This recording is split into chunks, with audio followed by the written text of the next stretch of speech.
আস্তে আস্তে চুষে খান, আমি ব্যথা পাচ্ছি তো। আস্তেই তো খাচ্ছি। এত ছটফট করো না। তুমি ছটফট করলে আমার খেতে অসুবিধা হবে। যেভাবে চুষে চুষে খাচ্ছেন মনে হচ্ছে অমৃতের স্বাদ পাচ্ছেন। লাগছে তো। আপনার দাঁতগুলো তো ধারালো কেন? আমার ভীষণ লাগছে। কেন? আমার দাঁত কি তোমার নরম জায়গায় চেপে বসেছে? তা নয় তো কি। আপনার এই দাঁত আমার এই নরম জায়গাটা একদম কামড়ে ধরেছে। উফ, খুব জ্বালা করছে। একটু আস্তে করুন। এমন করে কথা বলো না তো। তোমার কথার জন্য আমি কাজ করতে পারছি না। শুভ কথাটা বলতেই নিজের ইচ্ছে মতো চুষে চুষে খেতে লাগলো। নীলা চোখ বন্ধ করে আছে। প্রচণ্ড যন্ত্রণা করছে তার। আর চোখে শুভর দিকে বার দুয়েক তাকালো সে। ভীষণভাবে ব্যথা করছে হাতের সম্পূর্ণ অংশ। আসলে আজ রান্না করার সময় নীলার হাতটা নাইফের সাথে লেগে কেটে যায়। বেশ খানিকটা হাতের আঙ্গুল কেটে যাওয়ার কারণে নীলার হাত থেকে রক্ত বেরিয়ে আসতে লাগলো। শুভ নীলার হাত থেকে রক্ত বেরিয়ে আসতে দেখে ভীষণ বিচলিত হয়ে উঠল। ক্ষতস্থানে মানুষের লালা অ্যান্টিসেপটিক হিসেবে ভালো কাজ করে। তাই শুভ দুম করে নীলার আঙ্গুল নিজের মুখে পুরে নিল। নীলার আঙ্গুল মুখে পুড়ে নিয়ে পাগলের মতো চুষে চুষে লালা লাগাতে লাগলো নীলার আঙ্গুলে। নীলা হাতের যন্ত্রণায় ছটফট করছে, তবে তাতে কিছু করার নেই, কারণ যেভাবে নীলার হাত কেটে গেছে এখন আগে রক্ত বন্ধ করাটা জরুরি। শুভ আরও বেশ কিছু সময় ধরে নীলার আঙ্গুল চুষে নিয়ে আলতো করে নীলার আঙ্গুল নিজের মুখ থেকে বের করে নিল। নীলার আঙ্গুল নিজের মুখের মধ্য থেকে বের করে নিয়ে শুভ নীলার দিকে তাকিয়ে বলতে লাগলো, নীলা, এখন কেমন লাগছে? ব্যথা কি কমেছে? হুম, ভীষণ ব্যথা করছে। আমি আর নিতে পারছি না শুভ। আপনি কিছু একটা করুন। রক্ত বন্ধ হয়েছে? এখন চলো আমার সাথে, আমি ব্যান্ডেজ করে দিচ্ছি। তাই চলুন। ভীষণ যন্ত্রণা হচ্ছে আমার। শুভ নীলাকে ধরে সোজা চলে আসে নিচের রুমে। নীলাকে রুমে নিয়ে এসে সোফায় নীলাকে বসিয়ে দিয়ে শুভ দ্রুত কিছু মেডিসিন নিয়ে নীলার হাতে লাগিয়ে দিতে লাগলো। নীলার হাতের মেডিসিন লাগিয়ে দিতেই নীলা হাতের ব্যথায় শুভর শার্টের কাঁধের উপর নিজের বাহাত রেখে শক্ত করে চেপে ধরে। শুভ অনেক যত্ন নিয়ে ধীরে ধীরে নীলার হাতে ফু দিয়ে দিয়ে নীলার ব্যথাটা কমানোর জন্য ট্রাই করলো। নীলা নিজের চোখ বন্ধ করে রেখেছে। চোখের কোণ থেকে মৃদু নোনা জল গড়িয়ে পড়ছে। শুভ নীলার হাত ব্যান্ডেজ করে দিয়ে নীলার দিকে তাকালো। নীলার দিকে শুভ তাকিয়ে দেখলো নীলা চোখ বন্ধ করে আছে। শুভ নীলাকে চোখ বন্ধ করে থাকতে দেখে নীলাকে উদ্দেশ্য করে মৃদু কণ্ঠে বলল, এই তো, ব্যান্ডেজ করা শেষ। এখন দেখবে আর ব্যথা লাগছে না। তুমি তো আমার কথা শোনো না। নিজের খেয়াল খুশি মতো কাজ করো। একটু সাবধানে, কিছু করো না। আমি তো সাবধানেই কাজ করছিলাম। আচমকা হুট করে হাতের সাথে নাইফটা লেগে গেছে। ভুল করে লেগে গেছে মানে? আমায় বোঝাতে এসো না। তুমি নিজের কেয়ার করো না দেখেই এমন হয়। হ্যাঁ, তোমায় তো বলছে আমি নিজের খুব কেয়ার করি। আপনি আপনার কেয়ার করেন না। ফাইজলামি করো আমার সাথে? আমি নিজের কেয়ার না করলে আমার শরীরে তোমার মতো আঘাতের ক্ষত থাকতো না নাকি? হুম, এখন আর বকবেন না আমায়। আমি ভালো হয়ে গেছি। বেশি গভীর ক্ষত হয়নি, ঠিক হয়ে যাবে।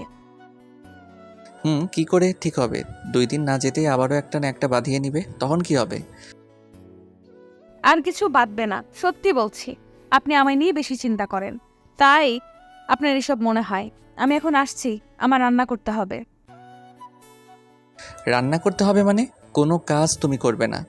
একদম বেড রেস্ট। হাত থেকে যেই পরিমাণে রক্ত বেরিয়েছে ওসব পূর্ণ করতে অনেক রেস্ট করতে হবে। আমার কোনো রেস্টের দরকার নেই, আমি ঠিক আছি। আপনি বসুন, আমি 2 মিনিটে আসছি। নীলা, তুমি আমার কথা শোনো না কেন? আমি কি তোমার খারাপের জন্য কিছু বলছি? আমি তো তোমার ভালোর জন্য কথাটা বলছি। আমি কি বলেছি আপনি আমার খারাপের জন্য বলেছেন? আমি নিজেও জানি আপনি আমার সব সময় ভালো চান। তবে আমার এখন কাজ আছে, তাই আমায় এখন যেতে হবে। নীলার কথাটা শুনে শুভ্র অভিমান হলো। শুভ চাইছে নীলা তার কাছে থাকুক, একটু রেস্ট করুক, কিন্তু নীলা তো কোনো কথাই শোনে না, নিজের ইচ্ছে মতো সব কিছু করতে থাকে, যার কারণে নীলাকে অনেক সমস্যায় পড়তে হয়, নিজের ক্ষতিও হয়। তবে তাতে কি, নীলার কিছু আসে যায় না এসবে। নীলা শুভকে রুমে রেখে চলে যেতে নিল কিচেনের দিকে। নীলা রুম থেকে বেরিয়ে আসতেই নীলার শাশুড়ি নীলার সামনে চলে এলো। নীলার শাশুড়ি নীলার সামনে এসে নীলার হাতে ব্যান্ডেজ দেখে প্রশ্নসূচক কণ্ঠে নীলাকে উদ্দেশ্য করে বলতে লাগলো, এটা কি হয়েছে তোমার নীলা? হাতে কি করেছো? না আসলে মা, আমি কাজ করছিলাম, তখন ভুল করে হাতে লেগে গেছে একটু, তাই আর কি ব্যান্ডেজ করেছি। হাতে লেগেছে মানে? আমি তোমায় বারবার করে বলেছি নীলা, সাবধানে কাজ করো। আর এত কাজ তুমি একা করতে না পারলে লোক নিয়ে নিতে। তবে তুমি তো দেখছি আমায় কোনো কথাই শুনছো না। না মা, আসলে অন্য কেউ কাজ করুক সেটা আমি চাই না। আমি চাই সব কাজ আমি নিজেই করব। এটা আমার সংসার, আমি না করলে কে করবে? আজ তোমায় কোনো কাজ করতে হবে না, সব কাজ আমি আর লামিয়া করব। তুমি এখন রুমে যাও, রেস্ট করো। না মা, আমি এখন ঠিক আছি, আমার কোনো সমস্যা নেই। আপনি আমায় নিয়ে অযথা চিন্তা করছেন, আমি ঠিক আছি। তোমায় যেটা বলেছি সেটা করো, এত কথা বলো না। আর শুভ কোথায়? ও তোমায় কিছু বলছে না কেন? শুভ? শুভর মা শুভকে ডাকতে লাগলো। শুভ নিজের রুমেই বসেছিল। নিজের মায়ের কণ্ঠস্বরটা কানে আসতেই শুভ দ্রুত নিজের রুম থেকে বেরিয়ে বাহিরে চলে আসলো। বাহিরে আসতেই শুভ দেখতে পেল তার মা আর নীলা দাঁড়িয়ে কথা বলছে। শুভ তার মায়ের কাছে এসে তার মাকে উদ্দেশ্য করে বলল, জি মা, আমায় ডেকেছো তুমি? হুম, আমি বুঝতে পারছি না বৌমায়ের এই অবস্থা হয়েছে হাতের, আর তুই কিনা ওকে বাহিরের রান্না করতে যেতে দিয়েছিস। তোর কি কোনো কাণ্ডজ্ঞান নেই? মা, আমি তো নীলাকে বারবার করে বারণ করেছি এসব না করতে, একটু রেস্ট নিতে, কিন্তু নীলা তো আমার কোনো কথাই শোনে না, সব সময় তেরামি করে। তুইও ওর কেয়ার করিস না, এই কারণে সব সমস্যা হয়। কোথায় মেয়েটাকে চোখে চোখে রাখবি তা না করে। আর কি বলবো তোকে, যা ইচ্ছা হয় তোরা কর। শুভর মা কথাটা বলতেই রাগে গজগজ করতে করতে চলে যায়। শুভর মা চলে যেতেই শুভ নীলার দিকে তাকায়। নীলা বুঝতে পারল যে শুভ তার দিকে রাগী দৃষ্টিতে তাকিয়ে আছে, তাই নীলাও শুভর দিকে তাকিয়ে বোকা হাসি দিয়ে শুভকে উদ্দেশ্য করে বলতে লাগলো, আপনি আমার দিকে যখন এমন করে তাকান তখন আমার কেমন যেন লাগে। কেমন লাগে তোমার? আমায়ও একটু বলো শুনি, কেমন লাগে তোমার? একটু অন্যরকম লাগে, মনে হয় আপনার এই চাহনিতে আমি হারিয়ে যাচ্ছি। এক অদ্ভুত ভালো লাগা, ভালোবাসা আমি দেখতে পাই আপনার চাহনিতে। সত্যি আপনার চাহনিটা আমায় মুগ্ধ করেছে। আমার চাহনির কথা বাদ দাও, তুমি আমায় আগে এটা বলো যে তুমি আমায় কি ইমপ্রেস করার জন্য এসব কথা বলছো। শোনো, যদি তুমি এটা ভাবো যে আমায় ইমপ্রেস করে তুমি অনিয়ম করবে আর আমি সেটা মুখ বুজে দেখব, সেটা ভুল। আরে না না, আমি আপনাকে ইমপ্রেস কেন করতে যাব? আপনি তো এমনিতেই আমার উপর ইমপ্রেস হয়ে আছেন, আপনাকে আলাদা করে ইমপ্রেস করার কিছু নেই। ও মা, তাই? এখন পাকা কথা বাদ দিয়ে রুমে চলো। দিনকে দিন অনেক বেশি পাকা পাকা কথা বলতে শিখেছো তুমি। আমি আপনার সাথে রুমে যেতে পারি, তবে আমার একটা ছোট্ট শর্ত আছে। যদি সেটা মানতে পারেন তো ঠিক আছে, তা না হলে আমি কোথাও যাব না। তোমার আবার কি শর্ত? বলো দেখি, আমিও শুনে নেই। তুমি কি শর্ত রাখছো? আমার শর্তটা বড় কিছু না, ছোট্ট একটা শর্ত, আর সেটা হলো আপনি আমায় বকতে পারবেন না। রুমে নিয়ে গিয়ে আমায় আদর দিতে হবে। সেটা আবার কেমন কথা? তোমায় বকবো না সেটা ঠিক আছে, তবে আর কিছু করতে পারবে না আমি? হুম। কেন কেন? আমায় একটু আদর দিলে কি হবে? তাছাড়া আমি একটা ছোট বাচ্চা মানুষ, আমায় দেখলে কি আপনার মনের মধ্যে একটুও চায় লাগে না? একটু ইচ্ছা করে না আদর করতে? না, করে না। তুমি একটা ফাজিল মেয়ে। তোমায় বকবো না বলেছি সেটাই অনেক, তারপর আবার বায়না করছো। একদম মাইর দিব। চলো আমার সাথে। শুভ নীলার উপর ছাড়ি দিয়ে নীলাকে নিয়ে সোজা রুমে চলে যায়। নীলাকে নিয়ে রুমে এসে শুভ নীলাকে বিছানায় শুইয়ে দিল। নীলা শুভর কাছে বরাবর বায়না করে, এতটা বায়না করে যে শুভ মাঝে মাঝে নীলাকে পাগলি বলে ডাকে। তবে শুভ নীলাকে যেটা বলেই ডাকুক, নীলার তো বেশ ভালো লাগে নিজের স্বামীর কাছে বায়না করতে। তাই তো শুভ যখন নীলাকে বিছানায় শুইয়ে দিল, তখন নীলা শুভকে উদ্দেশ্য করে মৃদু কণ্ঠে বায়না করে বলতে লাগলো, আমি বালিশের উপর মাথা রাখবো না, হয় আপনার কোলে মাথা রাখবো, নয়তো আমি শুবো না। তুমি শুয়ে না পড়লে রেস্ট করবে কেমন করে? আর আমার তো একটু কাজ আছে, আমি কাজটা শেষ করে নিই, তারপর তোমায় বুকে নিব। না, তা হবে না। আপনি কাজ করুন না। আমি কি আপনার কাজে কোনো বাধা দেই, নাকি আমি আপনার কাজের সময় এসে বিরক্ত করি? আমি চুপটি করে শুয়ে থাকবো। আচ্ছা তাই করো, তোমায় নিয়ে আর পারলাম না আমি। এসো আমার কোলে মাথা রাখো। শুভ নীলার মাথাটা নিচের কোলের উপর নিয়ে নীলার মাথায় হাত বুলিয়ে দিতে লাগলো। নীলার চুলগুলো আলতো করে ধরে বিলি কেটে দিতে লাগলো শুভ। নীলা শুভর স্পর্শে নিজের চোখজোড়া বন্ধ করে থাকলো। শুভ নীলার চুলের বিলি কেটে দিয়ে নিজের কাজ করছে। কিছু সময় কাজ করার পর শুভ ল্যাপটপের স্ক্রিন থেকে নিজের চোখ সরিয়ে নীলার দিকে তাকালো। নীলা ছোট্ট বাচ্চার মতো চোখ বন্ধ করে আছে। মনে হচ্ছে নীলা এখন ঘুমিয়ে পড়েছে। শুভ নীলার মাথায় আরও কিছু সময় হাত বুলিয়ে দিয়ে নিজের ল্যাপটপটা সাইডে রেখে দিয়ে নীলার মাথাটা তুলে ধরে নীলার পাশে শুয়ে নীলাকে নিজের বুকে জড়িয়ে নিয়ে নিজেও শান্তি নিতে লাগলো। ভালোবাসার প্রিয় মানুষটিকে বুকে আগলে রেখে খুব শান্তি পাওয়া যায়, যেই শান্তির ভাগ আর অন্য কিছুতে পাওয়া যাবে না।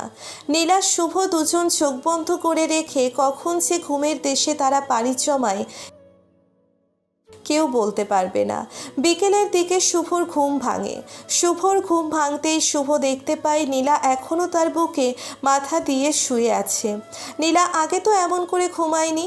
শুভ নীলার কপালে হাত দিয়ে ছুঁয়ে পরীক্ষা করে নিল নীলার শরীর ঠিক আছে কিনা। শুভ নীলার কপালে হাত বলিয়ে দিয়ে শিওর হলো নীলার শরীর ঠিক আছে, কিন্তু হঠাৎ করে নীলা এত ঘুমোচ্ছে কেন? শুভ নীলাকে মৃদু কণ্ঠে ডাকতে লাগলো। বার ৩-৪ পর নীলা টিপটিপ করে নিচের চোখের পাতা মেলে তাকালো। শুভ নীলাকে উদ্দেশ্য করে বলতে লাগলো, এই পাগলি, আর কত ঘুমাবে? বলি, লাঞ্চ করার সময় যে পেরিয়ে গেছে, সেই দিকে কি তোমার খেয়াল আছে? হুম, আমি আপনার কাজে কোনো কিছুতেই খেয়াল নেই। আপনি আমায় বুকে নিয়ে ঘুমিয়ে থাকুন তো, আমার খুব শান্তি লাগছে। তোমার শান্তি লাগলেই তো হবে না, কিছু খেতেও তো হবে। তাছাড়া তুমি অনিয়ম করো দেখেই তোমার অনেক সমস্যা হয়। চলো উঠে পড়ো। উফ, আপনার সমস্যা কি? মানে আমি কিছু করতে চাইলেই আপনার সমস্যা শুরু হয়ে যায়? আমায় একটু আদরও করেন না আপনি? আপনার সাথে আমি আর থাকবো না। এই পাগলি, আবার কি হলো তোমার? এমন করছো কেন শুনি? কিছু হয়নি আমার। আমার আবার কি হবে? আমি তো আপনার কেউ না। আমার সাথে আপনার কথাও বলতে হবে না। এই নীলা, এমন করিও না, আমি তো তোমার কেয়ার করি। তাছাড়া তুমি তো এখন অসুস্থ, তাই তোমায় আদর করিনি। আপনার আদর করার ইচ্ছা নাই। আর আমি অসুস্থ সেটা আপনাকে কে বলেছে? আমি বলেছি যে আমি অসুস্থ? তা আমি তো নিজেই দেখছি তোমার শরীর ঠিক নেই, তাই আর কি। হয়েছে হয়েছে, আর মিথ্যা বানিয়ে বলতে হবে না। আমার আর কিছুই চাই না। আমি আসছি, ফ্রেশ হয়ে আপনিও ফ্রেশ হয়ে নিন। নীলা কথাটা বলতে হকচকিয়ে বিছানা থেকে উঠে পড়ল। শুভ বেশ বুঝতে পারছে নীলা ভীষণ রেগে গেছে। শুভরও ইচ্ছে করে নীলাকে পাগলের মতো আদর করতে, কিন্তু নীলার শরীর খারাপ দেখে শুভ সাহস করে কিছু করছে না। এটাই এখন শুভর অপরাধ হয়েছে। শুভ নীলার দিকে তাকিয়ে আছে। নীলা বিছানা থেকে উঠে নিজের চুলগুলো বেঁধে নিয়ে শুভর সামনে দিয়ে চলে যেতে নিল। নীলা শুভকে অতিক্রম করতেই আচমকা শুভ দুম করে নীলার হাত ধরে ফেলল। নীলার হাত শুভর হাতের মধ্যে চলে যেতেই নীলা শুভর দিকে মুখ ঝামটা দিয়ে তাকালো। শুভ নীলার দিকে তাকিয়ে মুচকি একটা হাসি দিল। নীলা শুভর হাসি দেখে খানিকটা রেগে গিয়ে শুভকে উদ্দেশ্য করে বলতে লাগলো, কি হলো? আপনি আমার হাত ধরলেন কেন? আরো কিছু বলবেন? বলার মতো তো অনেক কথা আছে, তবে জনাবার কি সেসব কথা শোনার মতো সময় আছে? না, নেই। আমার কাজ আছে, আসছি আমি। তোমায় বুকের মাঝারে রাখবো, ছেড়ে দিব না। তোমায় বুকের মাঝারে রাখিব, ছেড়ে দিব না। ফাজলামি করেন আমার সাথে? আমি আদর খেতে চাই বলে এখন এমন এক নাটক করছেন? লাগবে না আপনার কিছু, আমি চলে যাচ্ছি। তোমায় আদর করার ইচ্ছাটা আমার বরাবরই বেশি থাকে, তবে তোমার শরীর খারাপ দেখে আমি কিছু বলিনি। এখন যখন আমার মনের মধ্যে ঝড় তুলেই দিয়েছো, তখন এই ঝড়কে শান্ত করেই যেতে হবে। শুভ কথাটা শেষ করতেই নীলাকে একটা হ্যাচকা টান দিয়ে নিচের বুকে নিয়ে এলো। নীলা শুভর বুকে চলে আসতেই শুভ নীলার ঘাড়ে গলায় বুকে চুমু খেতে লাগলো। নীলা শুভর থেকে সব সময় আদর চায়। এই আদরটা পেলে নীলা ভিতর থেকে একটা শান্তি পায়, যেই শান্তিটা নীলাকে আরও বেশি করে শুভকে ভালোবাসতে শেখায়। শুভ নীলার কোনো বারণ না শুনে নীলার ঠোঁটজোড়া নিজের দখলে নিয়ে ভালোবাসার পরশ এঁকে দিতে লাগলো। ভালোবাসা আসলেই সুন্দর। নীলা শুভর জন্য দোয়া করবেন, তারা যেন সবসময় ভালোবাসায় থাকতে পারে।